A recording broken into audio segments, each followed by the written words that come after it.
Happy Sunday, blam. There he is. Bobby Stoker, the man himself. 2 fingers in the can. I'm going to put 2 fingers in the can right now. Get me an asshole. Dipski. Cheers, everybody.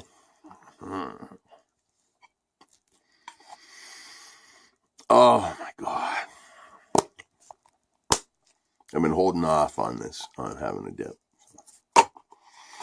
I've been baking in my kitchen. I've been baking some good old-fashioned corn pone, which is just really basic cornbread. Back in my former life, when I was a chef and a cook and baker, my specialty was soul food and like Cajun cooking and Creole cooking and stuff like baking cornbread. I fucking love me some cornbread, boy. So, working on that right now. My house smells fucking great. Let me just put it that way. And I had, you get a lot of shit from the food bank that sometimes you just don't want to eat because it's fucking gross. So I'm always trying to figure out ways to mix things and make things what they aren't and fake the good life, right? Cream corn. I fucking hate cream corn, man. I love corn in every fashion except for cream corn. And so I got all these piles of cans of cream corn that I've been looking at going, I don't want to eat it, but you got it someday when you run out of food.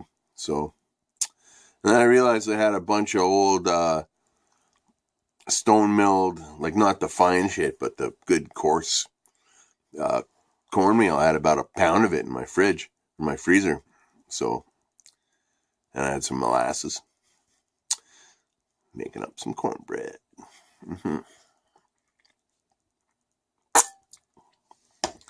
So yeah, how y'all doing? I figured I'd talk about my accordion. I don't think I've ever talked about my accordion here. I pull it out. It's kind of an enigma. I pull it out once in a while. It doesn't do a whole lot, but what it does it well, I think.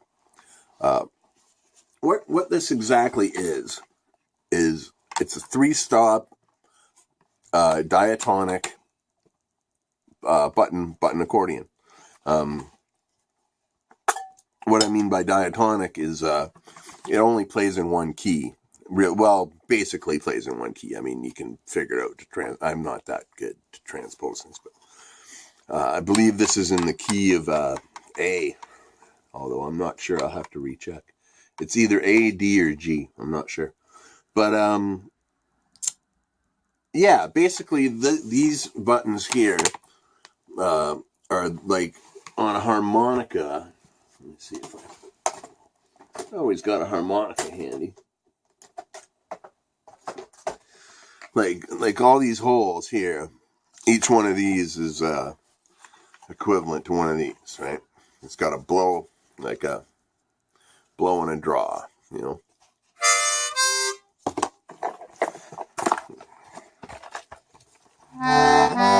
See what I mean? These latches kind of hold it together. This is an old fucking instrument. This is really old. I don't know. I'm not sure when it's from. It has a sticker on it because it was apparently refurbished at one point in Toronto.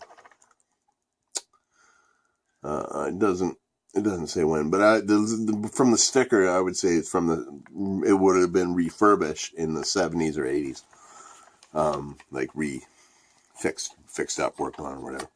Now, I don't know where this is from, but the inside, these are beautiful instruments, the little details. Inside, all those are fleur-de-lis. So I figure this is maybe I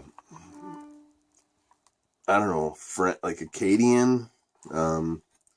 Although this is made in Germany, It's a made in Germany instrument. So honest to be told, I don't know a whole fuck of a lot about it. But some of the details, like look at that, like little flower prints on the things, you know, like these are called spoons because they look like spoons, but they're the bass notes. See what I mean? And these things here are what they call stops, and what they regulate is the airflow going to these keys here. Now, I tend to play with just the middle stop because it's the lowest one. But these, if you pull out the other stops, they're like the more higher things. So, I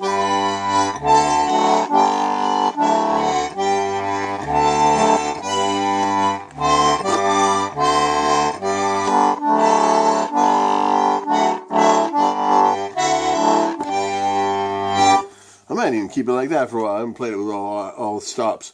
Pulling out all the stops, that's where that term comes from. Accordion playing. So yeah, I'm going to keep the stops pulled out because that's a good sound for now, I think. But the way I came about this instrument was really weird to me. It was in the mid-90s, and I was absolutely obsessed with this kind of instrument. It's like a harmonica for your hands, really. Look at how beautiful that is, eh? I keep these notes every now and then. I'll rub a little oil, like grapeseed oil, on the flats of these to keep them more airtight. But yeah,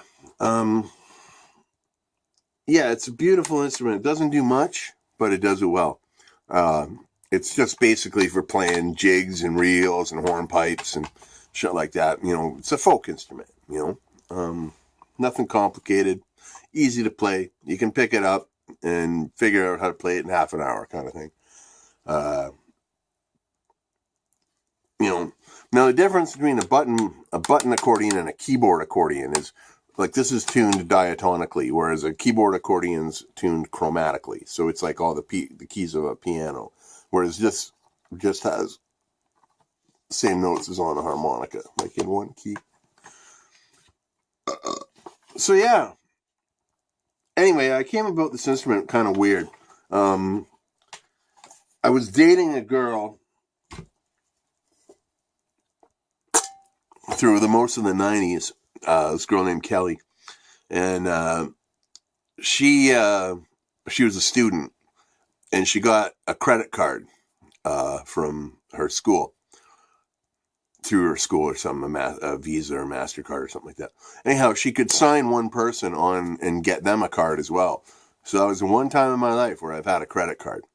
And it's funny because I would use the credit card and I'd always pay her the money for it, you know, but she never paid the bill. So she had collection agencies after her. She probably still has them after her, but I haven't talked to her in fucking a decade. So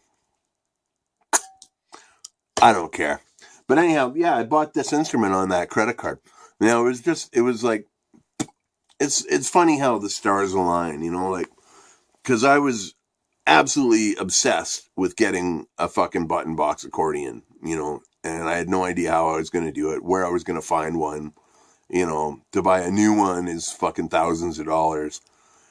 And I was pondering this with a brand new credit card in my pocket, and I walked by the antique shop, and lo and behold, right in the fucking window was this baby for $80. So I just went in and I bought it and fixed it up and made it playable. My friend Brian helped me fix it up.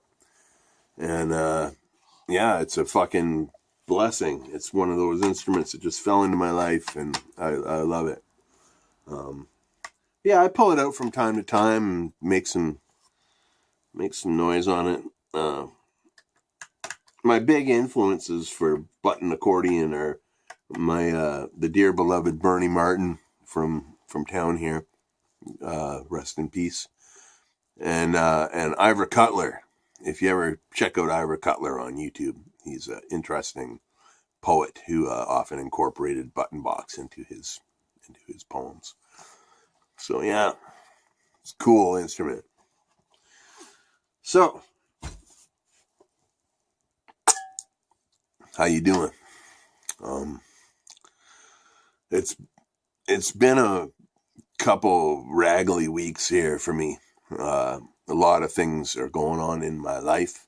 A lot of things I don't have control over, and I'm just waiting upon things to do with lawyers and doctors and shit like that. So we shall see. This week shall be a